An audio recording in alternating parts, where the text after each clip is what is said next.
హర్యానాలో భారీ ఎన్కౌంటర్ జరిగింది. గురుగ్రామ్ లో పోలీస్ గ్యాంగ్స్టర్ల మధ్య ఎదురు కాల్పులు జరిగాయి. దీపక్ నందల్ గ్యాంగ్ కి చెందిన 4 హతమయ్యారు. మరో గ్యాంగ్ సభ్యుడు గాయాలతో హాస్పిటల్ కి తరలించారు.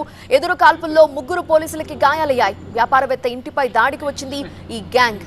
సుశాంత్ లోక్ ప్రాంతంలో ఎన్కౌంటర్ జరిగింది. లొంగిపోవాలని హెచ్చరించడంతో పోలీసులపై కాల్పులకు తెగబడింది దీపక్ నందల్ గ్యాంగ్.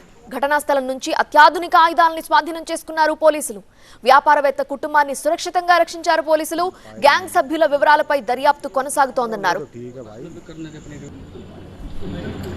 దీపక్ నందల్ గ్యాంగ్ కు చెందిన 5 షార్ప్ షూటర్లు గురుగ్రామ్ లోని సుశాంత్ లోక్ ప్రాంతంలో రియల్ ఎస్టేట్ వ్యాపారవేత్త ఎస్జిటి యూనివర్సిటీ వ్యవస్థాపకుని కుమారుడి ఇంటికి వెళ్లారు.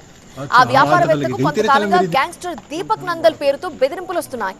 కోట్లాది రూపాయలు డిమాండ్ చేస్తున్నాడంటూ పోలీసులకి కంప్లైంట్ కూడా అందింది. నిన్న గ్యాంగ్ సభ్యులు వ్యాపారవేత్త ఇంటిపై కాల్పులు జరపడంతో పాటు ఆయన కుటుంబాన్ని బందీగా ఉంచేందుకు ప్రయత్నించినట్లు పోలీసులు చెప్తున్నారు. సమాచారం అందుకున్న గురుగ్రామ్ క్రైమ్ బ్రాంచ్ బృందం అక్కడికి చేరుకుని నిందితుల్ని లొంగిపోవాలని హెచ్చరించింది. అయితే గ్యాంగ్ సభ్యులు పోలీసులపైనే కాల్పులు జరపడంతో ఎదురు కాల్పులు జరిపారు పోలీసులు. ఈ కాల్పుల్లో 60కి పైగా రౌండ్లు పేలినట్లు తెలుస్తోంది. ఎన్కౌంటర్లో 4 గ్యాంగ్ సభ్యులు చనిపోయారు. మరొక వ్యక్తి తీవ్రంగా గాయపడ్డాడు.